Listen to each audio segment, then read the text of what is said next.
Hello, this is Michael Alvarez, Module 2, interview with a friend or family member. For the record, can you please state your name? Keanu Alvarez. All right, Mr. Keanu Alvarez.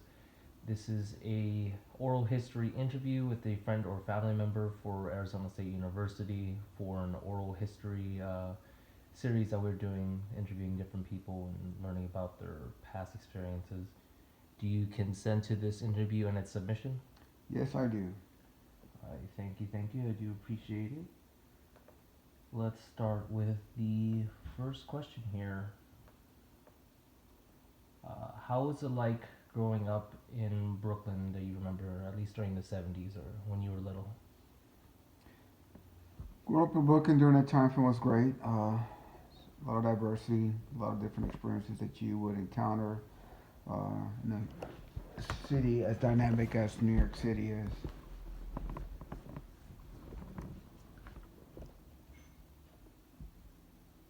And then, just to follow up on that, how was, you briefly touched upon it, talking about diversity and some of your other experiences. What was it like growing up in the school system in Brooklyn during that time period? Well, I went through the public school system growing up in New York, and the public school system, just to answer your question regarding diversity, it's pretty diverse, different ethnicities. So you were able to learn regarding different cultures and customs from the other kids that were there, and they all came from different walks of life. Everyone had different stories to share, so it was pretty diverse. It was something that was always very interesting, and for me, it was welcoming. And then, would you mind telling everybody your ethnic background? My ethnicity, I am Puerto Rican. And as a Puerto Rican growing up in New York, what could you tell me about at least your experiences with New Yorican culture? The New Rican culture is a bit different compared to the island itself.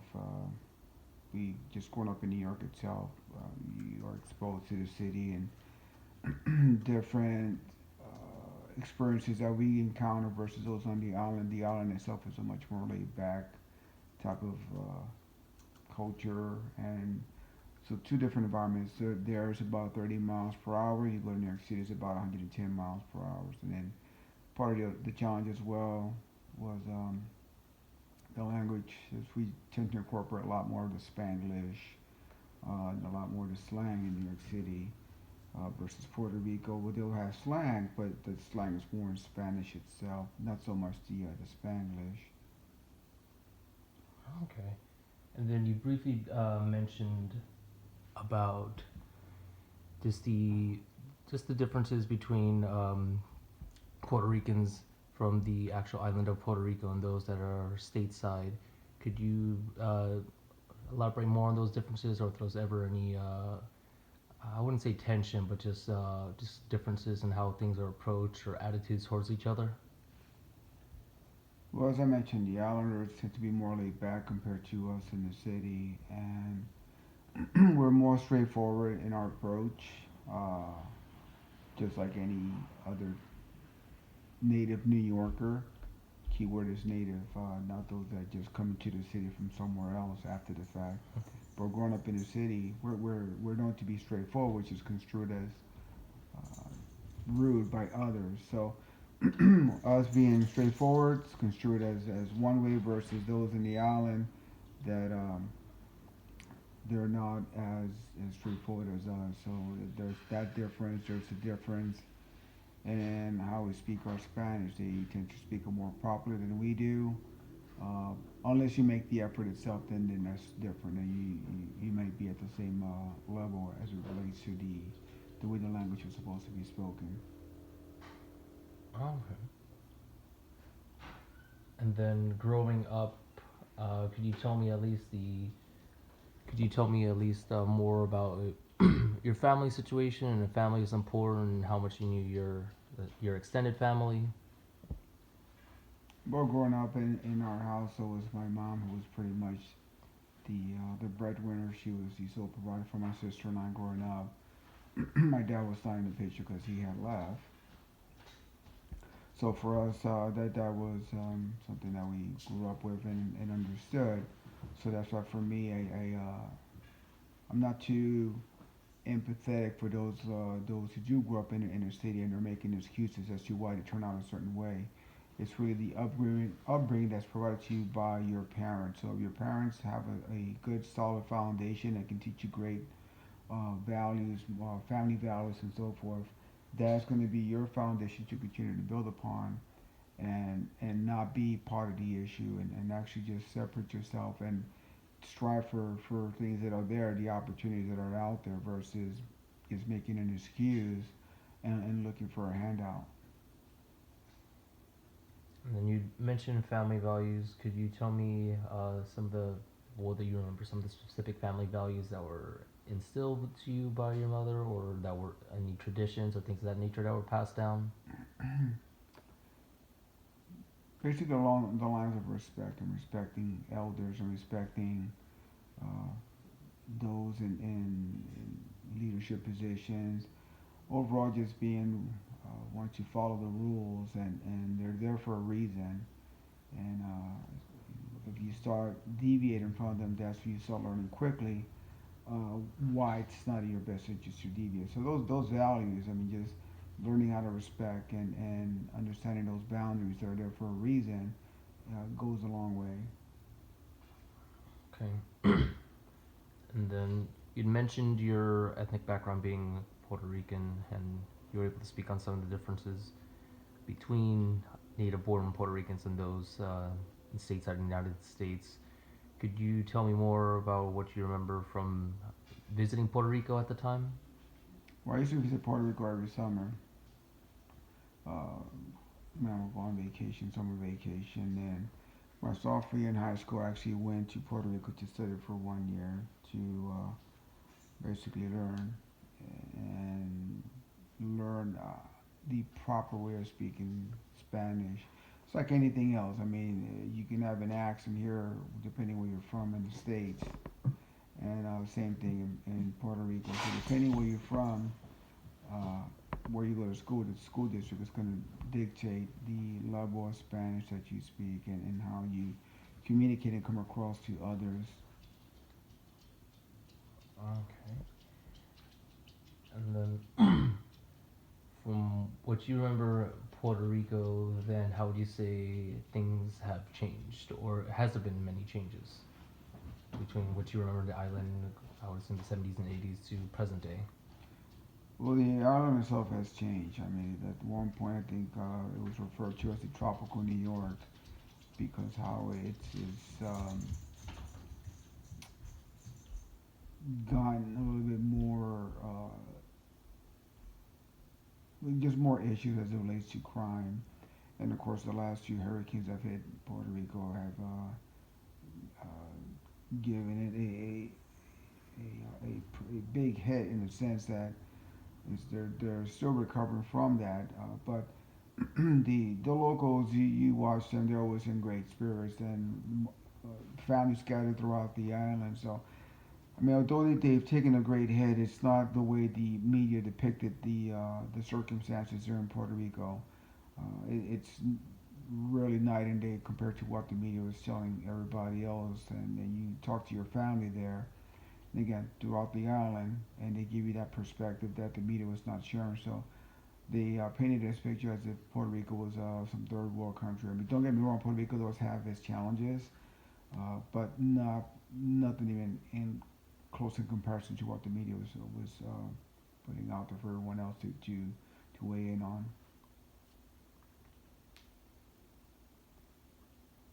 What could you tell me were your fondest memories of the island, or just some traditions that you remember or experiences that you really enjoyed there?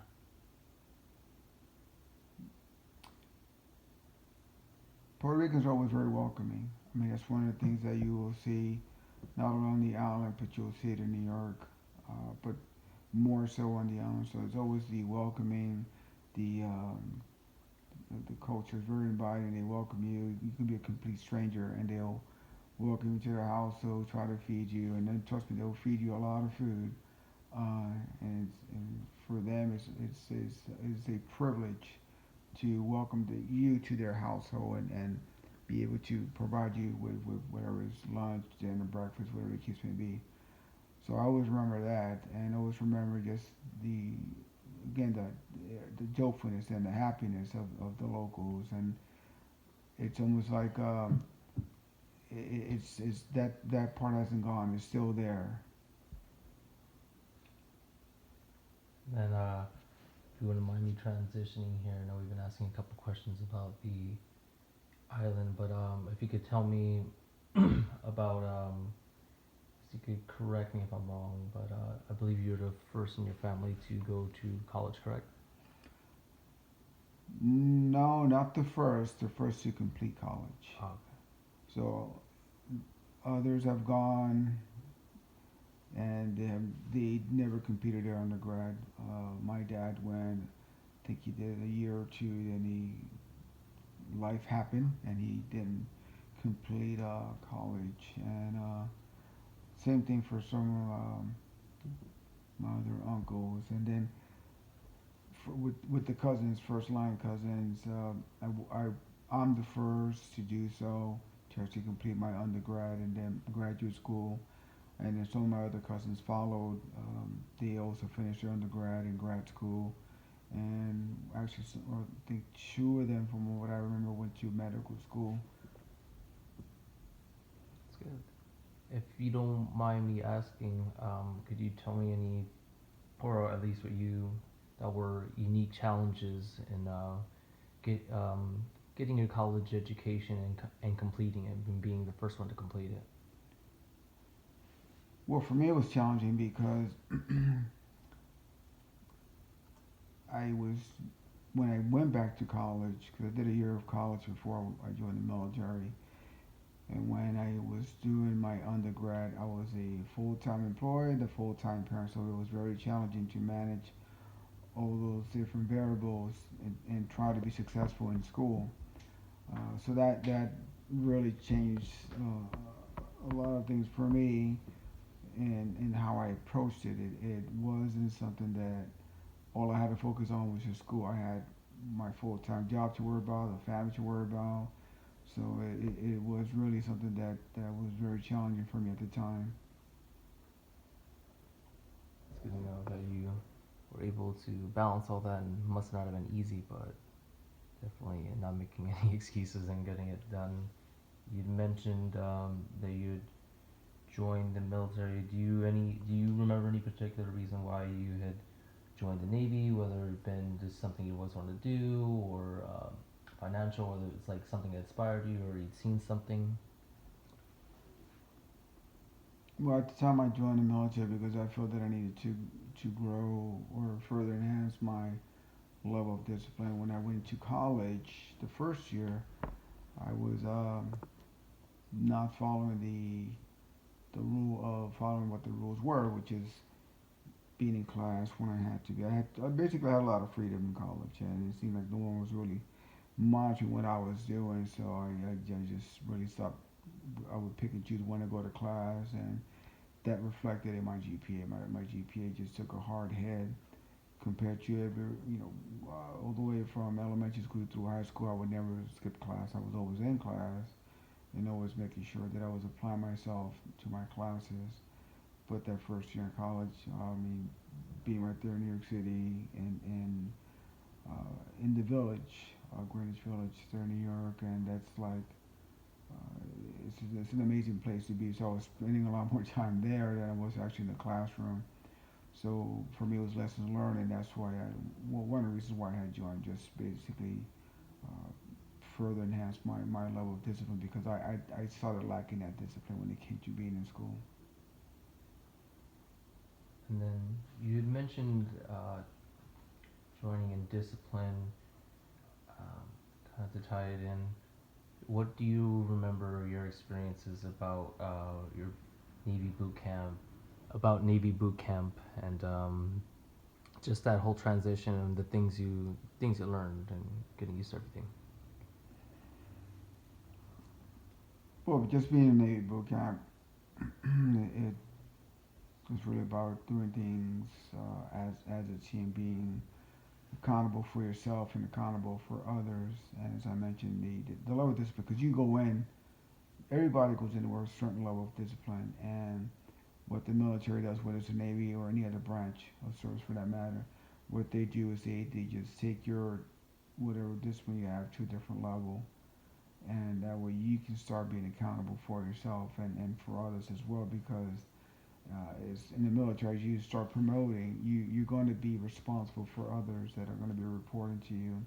This is what's important since day one, that you're being taught that you will be accountable for yourself and for others. So that's probably one of the bigger takeaways from joining the military.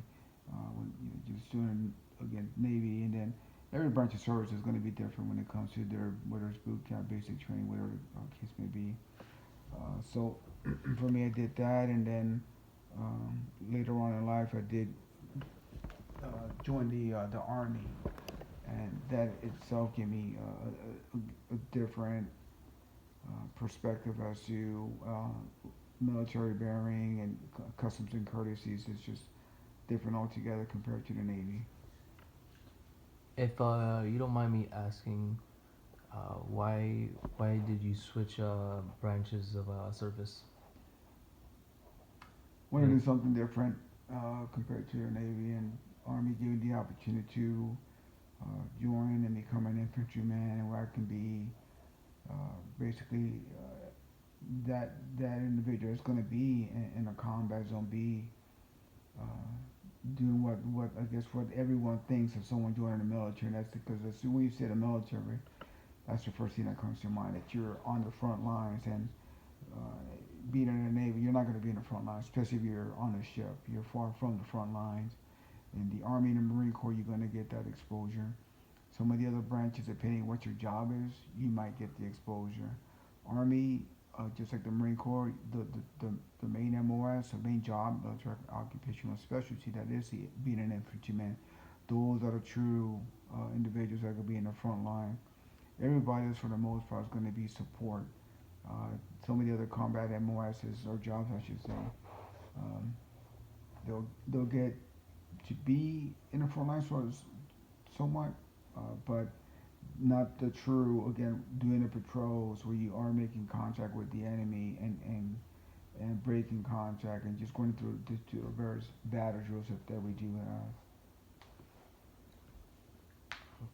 and if you don't mind me asking, and if you're comfortable with this line of questioning, what what would you say was your most intense deployment, or what do you remember about your most memorable deployment? Well, to me, a deployment is my definition of deployment, just like for everybody else in the Army and in the Marine Corps, is when you're in a combat zone. That term now, that word deployment is being used very loosely. They're using it just because you go, for example, to Japan for training, or you're going to training somewhere in South America. That is not a deployment. A true definition of deployment for those of us in the Army and the Marine Corps, that's when you are in a combat zone, boots on the ground, not on a ship, sailing the seven seas, hitting ports along the way. Combat zone, period. So for me, Afghanistan would be it. It was a country that for just speaking for myself, I thought that I was exposed to a lot of different cultures and customs. But being in Afghanistan, it was an eye opener, because just everything was different. It was really something like going back hundreds of years, given the lifestyle. The further out you were from the capital, which is Kabul, the more you will see as to how the locals just did certain things that we took for granted, and you would see how they were doing it, and it really was an eye opener. And then you had mentioned, just speaking of different cultures in different areas, what was that transition like, going from New York to uh, first San Diego and then all these other different places? What was that transition like for you? Well, the transition for me was just the lifestyle. I mean, as I mentioned, New York, everything truly is a fast-paced environment, and when you come to whether it's LA, because LA is slow, and then San Diego is slower, and you will quickly pick up on the way things are done and where we tend to move with a purpose in New York. We got to go from point A to point B. We don't really have time for small talk. We're trying to get there. You want to have a conversation. We can walk as we get there. Um, so it really was just about the pace out. New York, you get exposed to a lot of different things at a young age compared to those who live out here and whether it's Los Angeles or San Diego. They may think they've been exposed to some things, but when they go to New York, they see that there's a huge difference. It's just like when they say, "Oh, winters are cold in San Diego or in LA." Well, then come to New York and experience our winters, and then you see what a real winter's about. So it's the same thing when we start talking about the inner city, or as they call, well, we call it the ghetto, but it's others call it the inner city. So you think you live in the ghetto or the inner city. Come to New York and you get an eye opener as to what is a true ghetto. So LA, the closest that comes to New York, and that would be South Central Los Angeles. And but just keep in mind that not all the neighborhoods in Brooklyn are um, rough and tough, so to speak. Just like in Los Angeles, not every neighborhood is rough and tough. So you have Brentwood, Bel Air, etc. Okay. And then in regards to Los Angeles, could you tell me your experiences in what drove you to join the LAPD, and then some experiences that you remember or that were memorable? Well, LAPD is I would say the probably one of the more professional agencies you're gonna find out there. You look at the makeup of the police officers of LA, and you will see that it's pretty diverse. Different walks of life. We don't come from a factory. We're not robots. I mean, I'm a perfect example. I didn't come from some sterile, posh neighborhood. I came from Brooklyn. Um, a minority, and most of my classmates when we were in the academy, different backgrounds, different walks of life, which was always a good thing to see, and that really reflects the city of Los Angeles there, and the vast majority of us do want to do the right thing. There are bad apples everywhere you go, just like anywhere, any industry, anywhere in the workforce. So, for me, LAPD was and still is the what every other agency should try to be. So, just a level of professionalism, and you just see it. I mean, uniform in appearance. You look at them compared to other agencies. I mean, the vast majority of us are in shape, and how we present ourselves and how we speak and communicate with others. We don't uh, try to talk down on you. We really don't try to come across as condescending. We have a job to do. We go in there. We should dress professional, dress you accordingly. Other agencies, you can you see it in how they communicate, and it's just the level of professionalism is not there. Tactically, they're not there as well. Tactics was going to basically keep you alive, and some of these other agencies, they put themselves in positions where they get themselves hurt or somebody else hurt. And again, that's because of their training that they receive, or what they perceive to be good training. Because I've seen how they do anything from a traffic stop to a vehicle stop, and there's always flags when I see them because they're putting themselves in a bad position. You can still do the job, treat the citizen, the one who's being on the receiving end, as a professional. So it's just a lot of basically that to me it was all about professionalism. And LAPD really does. They breathe it, they drink it, and that's what they want all of us to be a part of.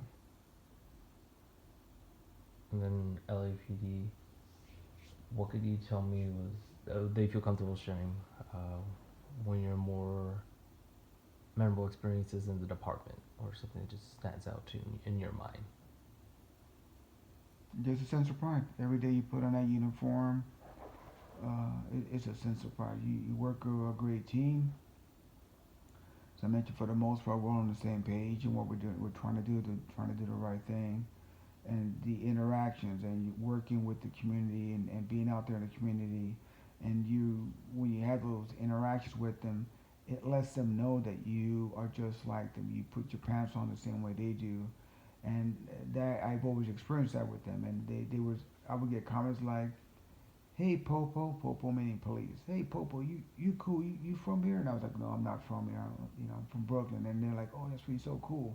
So that is something that I always felt that was great because it brings us closer together, and it shouldn't be anything about us versus them. It really is about making the streets safer so they can come out and play. I mean, it's just sad when you see after a certain time in the day that they just go inside because they don't want to be a victim of an innocent drive-by shooting or something. So they want to be inside and not have to deal with that. So for us, it's really trying to saturate the areas and try to make it as pleasant as possible, which it really is an uphill battle because there's just so many gang members out there. And then to circle back in a sense, um, you did grow up in New York City specifically, in the borough of Brooklyn. Could you just tell me you've been there, you New York recently? Could you just tell me the changes that you've seen in New York City from that you remember at least in the 70s and 80s to present day now and the 2010s and now 2020s coming up soon? Well, 70s, 80s, and early 90s because I was there at least until 1990. And New York is changing the makeup of some of the neighborhoods, as they call it, gentrification. So that's when you have others coming from the outside, and they want to start living in some of these neighborhoods that were back then less than desirable, and now they're becoming desirable because they're renovating brownstones, apartment buildings, and opening up shops. So it truly is different. I mean, that's fine. It's change that's going in a positive direction. However, they're also pricing out some of the folks that live there because they're not able to afford the rent and or the mortgage for some of these properties. And for those who are moving to Brooklyn and they are basically trying to promote it as they were as we call it Brooklynite, and it's not the same thing. You didn't experience what I experienced growing up in Brooklyn. You didn't experience the hardships and having to watch your back every time so you wouldn't get uh, jumped or something mugged for whether you had a pair of sneakers on that were in style back in the day or a particular coat or glasses, hat, you name it. If there was something in style, you could be a victim of being robbed because somebody wanted it. And that's just part of the lifestyle growing up. So now with these neighborhoods that are being gentrified, they don't experience that. So for some of us, it's it's a bit offensive because growing up in Brooklyn, what we went through was a rite of passage, and so you don't get to claim Brooklyn. For us, when we see these outsiders coming in, you're a transplant, and you're welcome to be part of Brooklyn, but don't ever claim to be a native New Yorker because we will call you out on it. And then to ask you about a more um, serious topic, well, not topic is serious, but a more heavy topic. As a native New Yorker, and you talk about the sense of community that it's had. What could you tell me about your feelings on or your reactions to the events of the day of 9/11, just how the community came together? Well, 9/11. I mean, it wasn't just the attack on New York; it was the attack on D.C. The lives that were also lost in Pennsylvania. So that was not just New York. People always seem to focus on only on New York when it comes to 9/11. And I get it. I mean, probably because that's where most of your casualties happened was in New York. But there were casualties in D.C. There was casualties in Pennsylvania. But for New York specifically, it was an attack on all New Yorkers. New York truly is a melting pot. You get different walks of life there, and when that happened, that was something that we we were united. We came together where you just watch the footage out there and you see just people coming together, helping each other out. It was just something that really was a time where uh, differences were put to the side and we just came together as one, which was for me the main reason why I had volunteered to go to Afghanistan because I wanted to hold those that were responsible for what happened in New York. I wanted to hold them accountable. And then, lastly, if you, I shouldn't say lastly, but if you wouldn't mind me asking here, um, in terms of family, what can you tell me like some of your fondest memories and where you hope to see family grow and change because that always happens in all families. Well, for me as a parent, you always want the best for your kids. You want your kids to accomplish, or maybe you didn't get to accomplish, or if you did accomplish it, you want to make sure that you're there for them so they can accomplish it. You want them to do better in life than what you did, because for us, we do see some of the challenges and the trials and tribulations that we had to go through, so we can help them navigate through that. That way, they can avoid some of these things are maybe considered hardships. So this is why, for me, uh, specifically with you, since you just be more specific, I always encourage you to focus on school, not worry about playing any sports or having a part-time job or something because I know how tough it was, how difficult it was. Focus on school, try to get it done, and then you can focus on your career and everything else in life. That way, you're not having to try to juggle all different things at once. So for a parent, that's most of us want our kids to do good, to do well in job. I mean, in the real world, so to speak, and get that job that's going to be able to provide a roof over their head and food on the table. Um, I mean, anyone can get a job. Let's just be honest. But is it a job that's going to pay the bills? And it's becoming more and more competitive when you start looking at the job market and the workforce. And it's actually the same thing, job market, workforce. But anyway, um, you know, years back, undergrad degree, you were pretty much set. Now, a master's degree is still not even enough in some cases, depending on what you majored in and what school you went to. So it's becoming more and more competitive. So you need to be able to separate yourself, and this is why I am, a firm believer in staying in school and majoring in something that's going to help you be successful in life. So that's really one of the things you need to take into consider when you are pursuing your undergrad or your grad school is like what are you majoring in, how are you going to use it once you graduate. I mean, it's just a reality of it. If you cannot apply your degree in the real world, then it's not really worth your time. It may be your passion, but is that passion going to pay the bills? That's what you have to look at the end of the day. And so for me as a parent, it's making sure that you set things in place and in motion so your kids can be successful versus them falling on their face. No parent's gonna want that. You always want to make sure that you do your best to set your kids up for success and not have them fail. All right.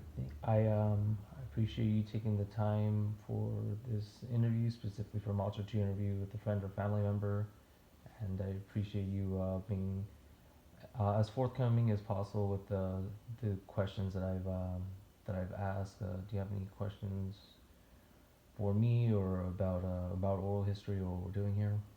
I have no questions. It's a pleasure to share my basically the snapshot that I share of what life was for me growing up. All right. Thank you. I do appreciate your time. Thank you so much.